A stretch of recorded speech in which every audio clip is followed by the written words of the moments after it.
This video is sponsored by War Thunder. Learn more about it later in the video. The beta for the 3v3 mode of Guilty Gear Strive is finally here and is completely free to play for everyone, no matter if you own the game or not. I have spent the majority of today playing the game, and I have a couple of things that I want to say about it. So let's not waste any time. Let's get into it. Let's talk about Guilty Gear Strive Team of 3.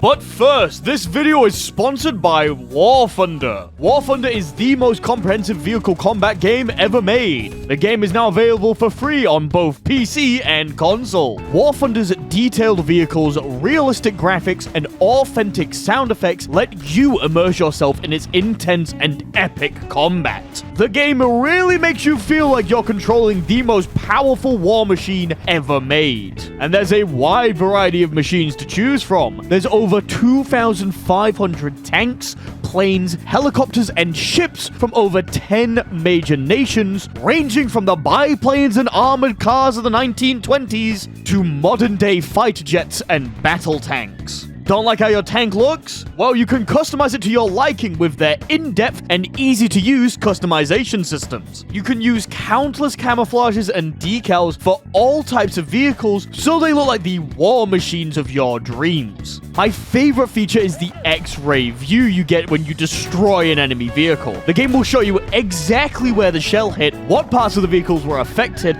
and of course, what caused the thing to blow up. So what are you waiting for? Go join the over 70 million players playing War Thunder today using my link in the pinned comment or the description. You can play the game for free on PC, PlayStation, and Xbox. And when you join using my link, you'll get a massive bonus pack giving you multiple premium vehicles and an exclusive vehicle decorator. If you haven't played for over 6 months, you'll also get this amazing bonus. So why not give the game another shot? Thank you to War Thunder for sponsoring this video. Now let's get back to it.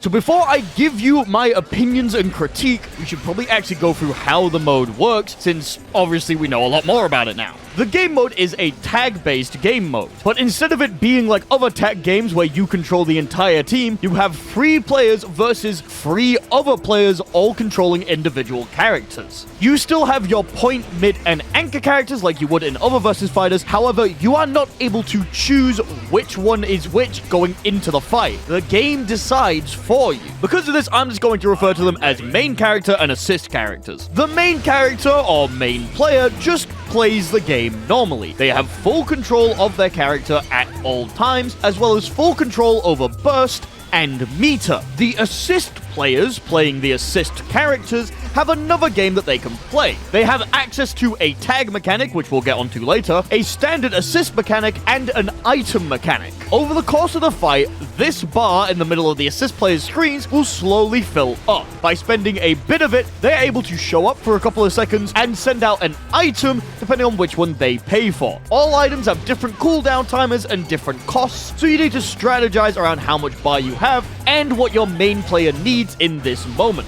As well as this, they have 3 standard assists, which they can choose when they use. When you use an assist, your character appears on the screen and just books it to the opponent. You have access to all 3 of the assists at the exact same time, which is a great touch. Absolutely love that. And they can be used in a variety of ways. You can use these assists to extend combos, to make unsafe pressure safe, and most importantly, to combo break, as you're able to assist while the main character is being comboed. Finally, you have the tag mechanic. When either the main character or an assist character calls for a tag, the other side must then accept the tag. When this happens, one of the assist characters become the main character, and the main character stays on screen for a couple of seconds. While they're still on screen, the main player is able to use their character like they normally would. However, there's a couple of caveats. An assist character, aka the currently not main character, cannot kill the opponent. The main character has to hit the final blow. The assist character also cannot break the wall.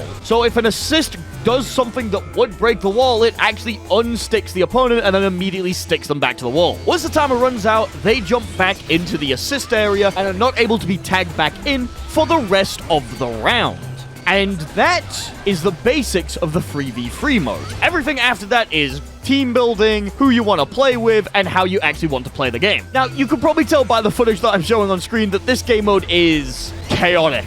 Like, really chaotic. And I would say that that's actually one of its biggest strengths. 1v1 Guilty Gear Strive is a pretty balanced fighting game at this point, and it's not exactly the most crazy fighting game on the market. So adding the ability to just put 4 extra characters on the screen at any given time causes the game to go absolutely ballistic and can lead to a lot of funny scenarios. However, the one that happens most of the time is the moment that everyone gets their assist, they just press it and you see something like this. Because of its very chaotic and silly nature, you generally don't want to take it very seriously. It's a lot of fun when you just want to look at silly interactions or do a dumb combo with a friend, but let's be real, this isn't a competitive game mode. It has fucking items, for God's sake. Yeah, you can strategize and come up with a cool team comp, but at the end of the day, Afro Fire Carpet, you know, like, you're just gonna get some dumb shit that's gonna absolutely break your combo and make you want to exit game. Because of that, you kind of just want to end up doing silly shit as much as you can. And do silly shit people have. I have already seen teams just filled with the same character fighting each other, and it looks very funny, I'll tell you that. That doesn't mean that you can't go in depth with it. The tools that the game's giving us do lead to some strategic depth eventually. However, you're gonna want to actually be in a voice call with 2 other people if you want to get that done. Just as a heads up, that's not how I played. I recorded all of this in the middle of the day, so most of my friends were either at work or asleep. So I had to play on my own, auto-filling with the rest of the people in the game. And this is where the problems come up. See, the matchmaking currently, it kind of sucks. It's not very good. If you go in as a solo player without anyone else on the team, the game says it will autofill you, but then it doesn't. I mean, you kind of just need to fill up a team using the search function before you go into a match, which is fine, but then that leads to a bigger problem. You see, my biggest fear with this game was that it was gonna lag, like absolute crazy. Guilty Gear Strive has a bit of trouble running on some lower-end machines, but the game doesn't exactly compensate for it well. If one of the players in a match is lagging, you're gonna feel it.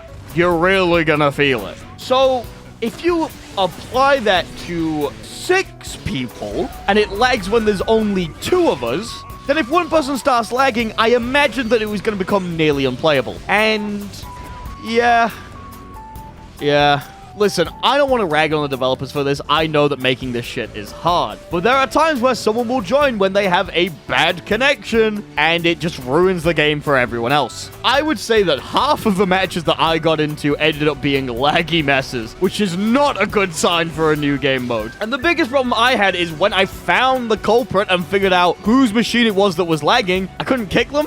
I had 0 control over the lobby that I made, so when people joined that I knew were lagging, I couldn't do anything about it. I had to reset the lobby entirely, which just led to a really poor user experience. Once again, Guilty Gear Strive has terrible UX and then a decent actual game. Well, I say decent. It requires a lot of cooperation like any team game does, but this leads to a bit of a problem. Cooperation is definitely encouraged in this game mode, but it is nowhere near mandatory. I won matches just by tagging in early on and then wiping the enemy team. You do not need to tag other people in this game mode. You can just do whatever you want. So because of that, we have people who are hoarding the main spot. There's a non-zero chance that when you get in a game mode, someone will just hog the main spot and refuse to switch at all, leaving you as a consistent assist character. And being an assist character is kind of boring. Don't get me wrong, there's still things you can do. I like timing my assist and using my items, but it's not as fun as actually playing the game.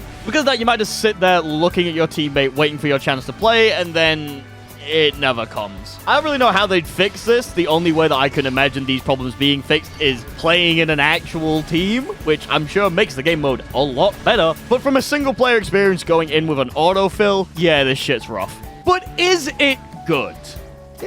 Yeah. I mean, as an alternate game mode for a bit of fun, yeah, it's definitely fun when it works. I imagine going in with other people and just dicking about is great. Fighting games don't give you a lot of opportunities to play with your friends. A lot of the time it's playing against them. So having a mode that lets you play with other people that you like is a lot of fun. And I'm sure that there is a level of competitive depth to all of this. But not being able to pick your team order, possibly being forced to sit in the back and do nothing, and the lag make it not exactly very fun.